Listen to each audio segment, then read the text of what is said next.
Andrew was the oldest brother, and the most mischievous by far. Rob usually did whatever he was told, and Harry was too young to argue back.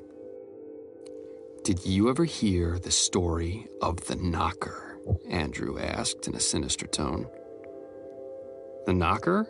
his brothers replied, looking at Andrew skeptically. "Yes, it lives in the mine past the dock. Legend has it that an old man went into the mine once looking for his dog, and some strange crystal in there changed him." "Changed him into what?" Rob inquired, already far too interested for his own good. Andrew's face grew wide and animated. "No one knows, because everyone who sees him dies. But apparently, he knocks on the wall with a massive stick, and if you hear it, it means he'll get you." "Then what happens?" asked Rob nervously. "He eats your skin and leaves nothing but your bones," Andrew said with a sinister tone in his voice. "That's rubbish," said Rob, sounding a little unsure of himself. "Dad works in the mine every day, and he's never said nothing." "Oh, no?" asked Andrew. "Why don't we go see for ourselves, then?" "If you're so sure." "'Cause we'll get grounded. Mom said we're not allowed at the docks, even when it's daylight." "No, you're not allowed at the docks. I'm the oldest, and I'm saying it's okay. We just won't tell anyone." "I don't know, Andy," said Rob. "Well, I do. Get your coats. We're going now." At this time in the evening, all but a few shops in the village were closed for the day.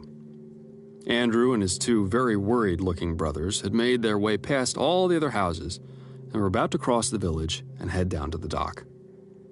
Only one thing stood in their way: Mr. Jefferson, the innkeeper. He was sweeping up for the night.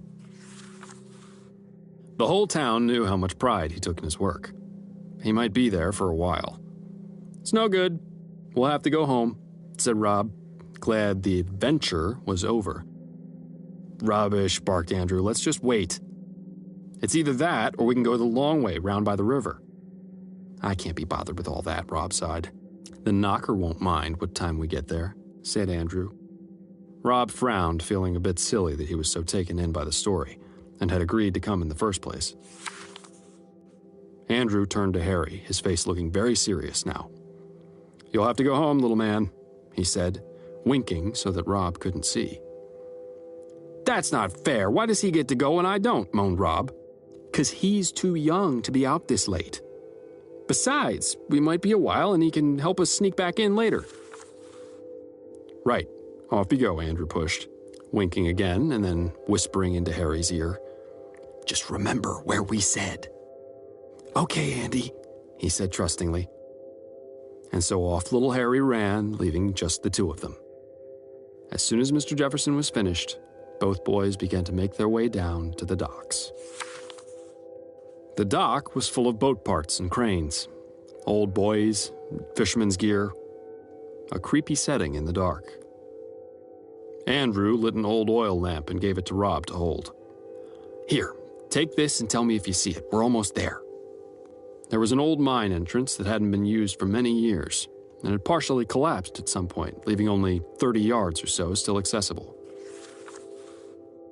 "In you go, Rob," said Andrew confidently. "I'm not going in first," Rob whispered somewhat aggressively. "You've got the light," said Andrew, copying his tone. "Well, then you have it." "Stop being a baby," laughed Andrew. "Get in there." Rob took a few steps at a time, slowly inching into the long tunnel, passing smaller tunnels that split off from the main path, but he didn't dare look down them. His hands were shaking with fear. There was no use trying to hide it.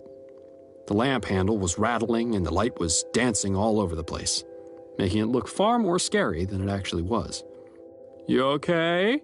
asked Andy, trying not to laugh. "What are we doing?" barked Rob. "Looking for the knocker, remember?"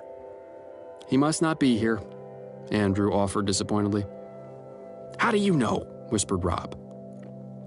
"'Cause he can smell fear. If he was in here, you'd be a goner already.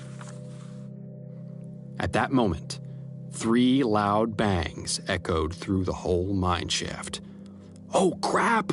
cried Rob. "What the hell was that?" Andrew said nothing. Again, 3 loud bangs, followed by 3 more. "They're getting closer!" Rob yelled.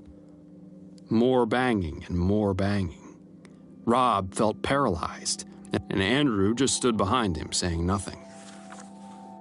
The banging got closer and closer, until a figure could be seen.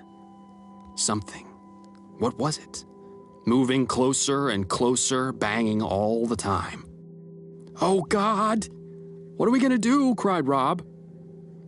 And just then, the figure came into the light. It was their little brother. "Harry!"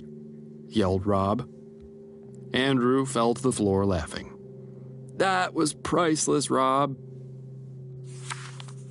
Harry walked with his head slightly low and without making eye contact. "Please don't hate me, Rob. Andrew made me do it." Rob shoved the lamp at Andrew. "I don't hate you, Harry. Let's just get the hell out of here." Just then, Rob stopped in his tracks. "Shh! Everyone! What was that noise?" "It's not going to work," Andrew sighed. "No, seriously," said Rob. "I heard something." The brothers stood for a moment and listened. A pained groan whistled through one of the tunnels, connected to the main passageway. "Oh, crap!" shouted Rob. "Tell me that's you again, Andy." Andrew's face dropped. "No, that's nothing to do with me." Suddenly, knocking and banging 3 times louder than before, and moaning and yelling spilled from the mine, getting closer and closer. "That's real!" Andrew cried. Harry grabbed hold of Rob's arm. "What are we going to do?" "Let's get out of here," Rob shouted. They all turned to leave, and as they did, there was a loud bang right next to a pitch-black passageway, no more than 5 meters from where Andrew had been standing. Harry yelled out in shock. Rob followed in turn. The banging and moaning was everywhere, suffocating. Was there more than one? Andrew's first reaction was to pick up a large rock and throw it into the darkness. But in doing so, he broke loose a large support beam in the corner of the passageway. A small cluster of rocks fell from the roof, followed by a few large ones. "Oh no!" Andrew cried. "We need to get out of here now!" The mine started shaking. A huge section of the roof fell in and completely blocked one of the passageways, crushing the knocker as it fell. The sound was horrendous. The boys ran out of the mine shaft and into the dock. More collapsing and screaming followed as part of the mine caved in on itself. The boys didn't look back once. Running all the way home, crying and in shock at what they had just seen. When they got home, their mother was standing outside the door waiting for them.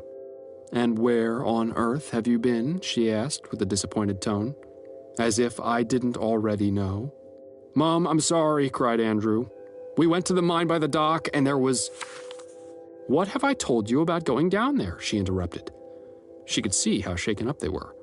"I know, I'm sorry, but we found something down there." "What did you find?" asked their mother with a disbelieving smirk on her face. "We found the knocker. There were loads of them. We managed to get away, but—" "That will teach you a lesson. I'm glad you're scared," she barked. "You know you're not supposed to go down there. You didn't see the knocker. But I'm glad it worked." "What? What do you mean?" asked Andrew. His brothers still catching their breath. "We did see the knockers. There were loads of them." "No, you didn't," she replied. "I saw you sneaking off down the road earlier on, and I knew what you were up to. And when your father got home from the pub, he was so angry with you, he decided to follow you. Him and his mates went up there to teach you a lesson. And I can see it's worked. Never go down there again." The boys all stood still, their faces pale and grim. All they could hear were the screams and the rocks crushing bone and flesh. "Father?"